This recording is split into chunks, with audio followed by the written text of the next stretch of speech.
Hi guys, you are watching C S Atulyan classes.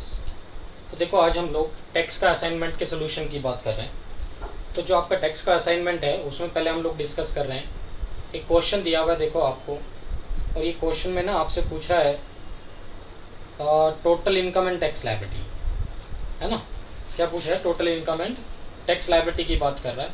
और इसमें salary से रिलेटेड भी क्वेश्चन दिया हुआ है, इसने हाउस प्रॉपर्टी से रिलेटेड भी दिया हुआ है, कुछ थोड़ा बहुत पार्ट अदर सोर्सेज भी दिया हुआ है, डिडक्शंस भी दी हुई है, सब कुछ इंक्लूड किया हुआ है।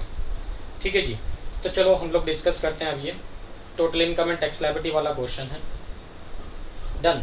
क्वेश्चन क्या है? क्वेश्चन थोड़ा सा मैं पढ़ देता हूँ सो दैट कि आपको क्वेश्चन ढूंढने में आसानी रहे। क्वेश्चन है जी, mister Ishank is employed with central government with effect from 10th August 2013 and his details of income and investment for the previous year 2019 are as follows।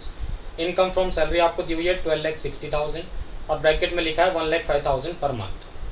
ठीक है जी, क्वेश्चन मिल गया आपको। चलो सोल्यूशन की बात करते हैं हम लोग। तो देखो, सबसे पहले तो यहाँ सैलरी की इनकम दी हुई है आपको 12,60,000, राइट, और ब्रैकेट में लिखा भी है 1,05,000 पर मंथ। तो हम इसको नेट इनकम नहीं बोल सकते सैलरी की, नेट सैलरी या टैक्सेबल सैलरी नहीं बोल सकते, क्योंकि पर मंथ सैलरी दी हुई है उसने आपको। तो 1,05,000 है ना, ब्रैकेट में लिख देता हूँ ये लो, 1,05,000 इंटू 12 करूँ अगर मैं, तो कितना आता है? यही तो आएगा 12,60,000 भाई। इसका मतलब इसमें से अभी उसने डिडक्शंस वगैरह नहीं दिए हैं आपको। ठीक है, चलो उसके बाद लॉस फ्रॉम हाउस प्रॉपर्टी वगैरह दे रखा है, इनकम फ्रॉम अदर सोर्सेज वगैरह दे रखा है, ये सब दिया हुआ है। पीपीएफ में भी कंट्रीब्यूशन दिया उसने। और लास्ट में देखो एक चीज़ और लिखी है, ये लिखा है इसने 1 2 3 4 5th लास्ट लाइन में, he contributes 15% of his salary towards notified pension fund of the central government. कहते हैं जो एम्प्लॉई है वो 15% सैलरी का नोटिफाइड पेंशन फंड में कंट्रीब्यूट करता है, और उसका एम्प्लॉयर भी सेम अमाउंट कंट्रीब्यूट करता है। तो देखो, अगर पेंशन फंड में कंट्रीब्यूशन जाता है ना गवर्नमेंट एम्प्लॉई का, तो पहले तो वो सैलरी में ऐड होता है।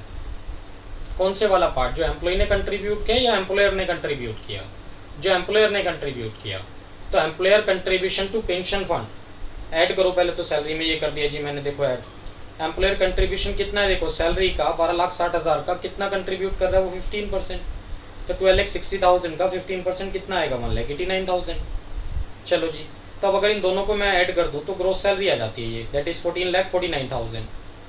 अब आपको याद होगा इसमें से स्टैंडर्ड डिडक्शन माइनस करनी होती है आपको सैलरी की।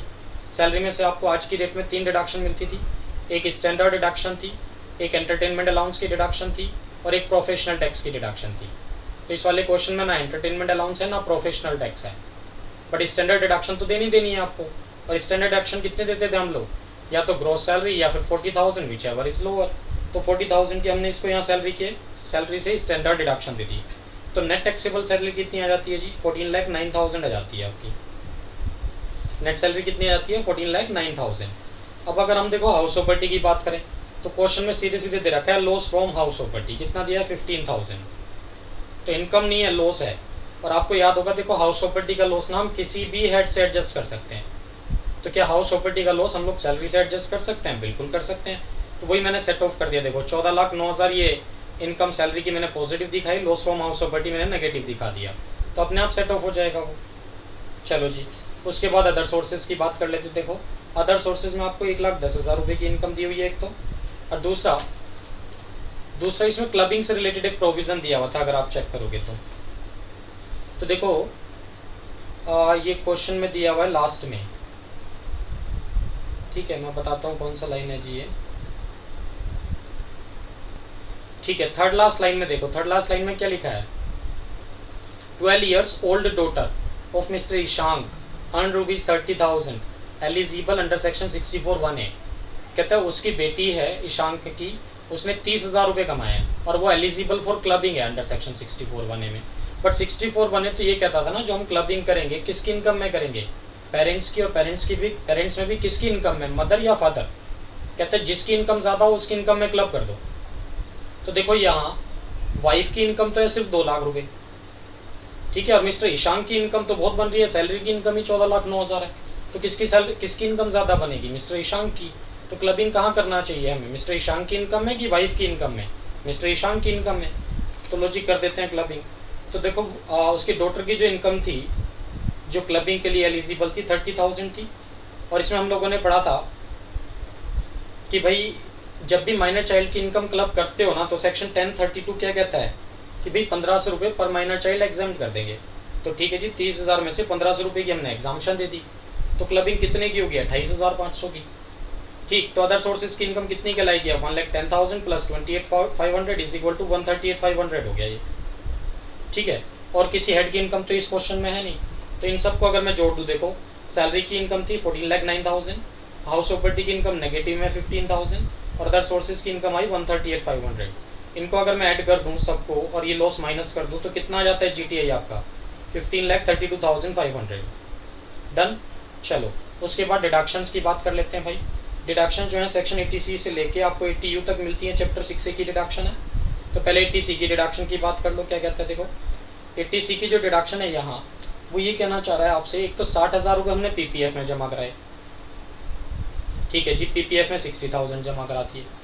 उसके बाद कहता है 30,000 रुपये ना ट्यूशन फीस दी है ऑफिस यंगर सिस्टर की, यंगर सिस्टर की ट्यूशन फीस दी है। तो यंगर सिस्टर जो है वो फैमिली की डेफिनेशन में इंक्लूडेड नहीं है टीसी के लिए, ठीक है। ट्यूशन फीस ऑफ चिल्ड्रन की बात होती थी वहाँ, सिस्टर की बात तो नहीं होती थी, तो सिस्टर तो चिल्ड्रन में कवर अप नहीं होगी, तो यहाँ ट्यूशन फीस की डिडक्शन आपको नहीं मिलेगी, राइट। तो वहाँ चिल्ड्रन की ट्यूशन फीस है, सिस्टर की नहीं है, तो सिस्टर की ट्यूशन फीस पे आपको डिडक्शन नहीं मिलेगी।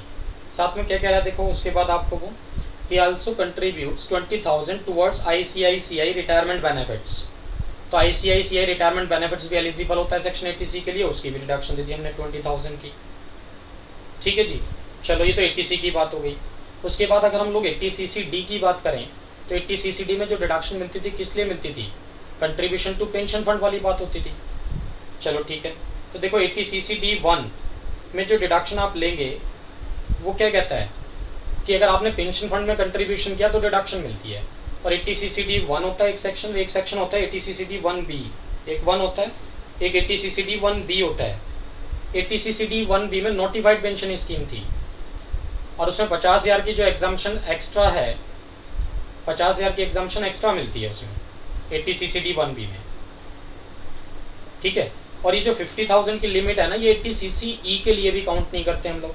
आपको याद होगा 80CCE सेक्शन क्या बोलता था, 80CCD, इससे 80CCE सेक्शन क्या बोलता है कि भैया 80C प्लस 80CCD, ठीक है, इन दोनों की डिडक्शन मिला के 1.5 लाख रुपए से ज़्यादा नहीं हो सकती। 80C प्लस 80CCD दोनों की डिडक्शन मिला के 1.5 लाख से ज़्यादा नहीं हो सकती, ठीक है।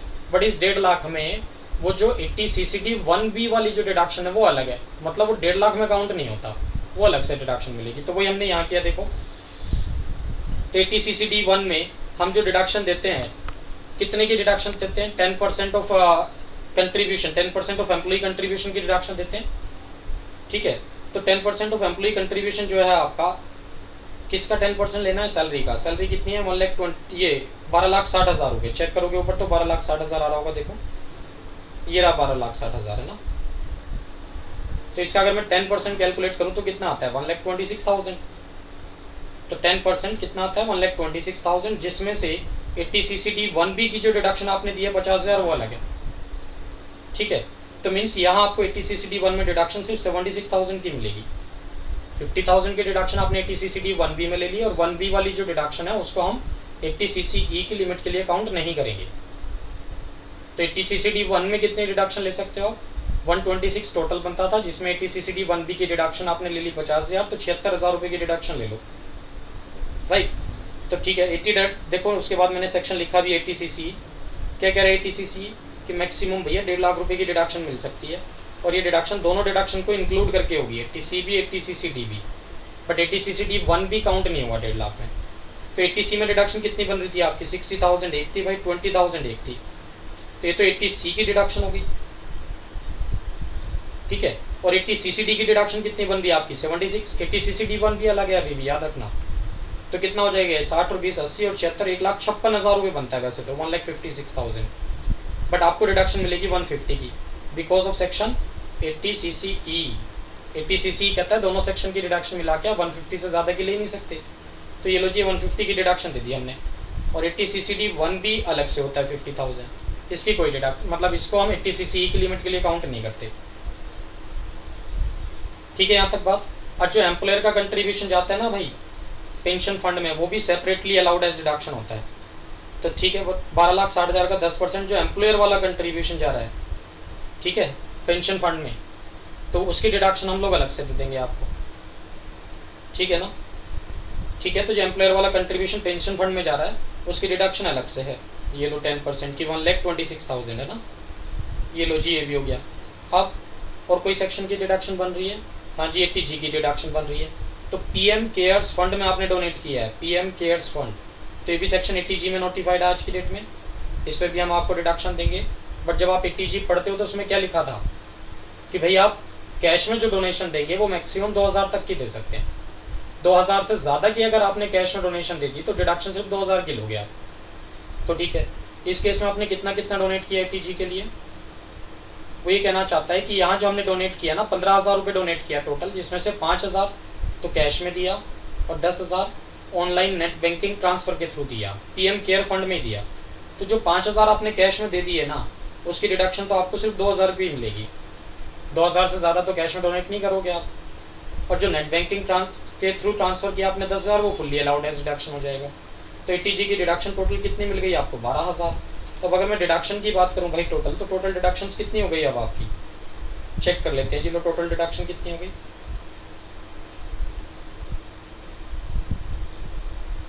देखो टोटल डिडक्शन की अगर मैं बात करूं भाई, तो एक तो 80C और 80CCD दोनों मिला के सब्जेक्ट टू 80CCE कितना हो गया था? 1,50,000 प्लस 80CCD 1B में 50,000 और मिल गए आपको, प्लस 80CCD में ही एम्प्लॉयर कंट्रीब्यूशन की डिडक्शन अलग से मिल गई आपको।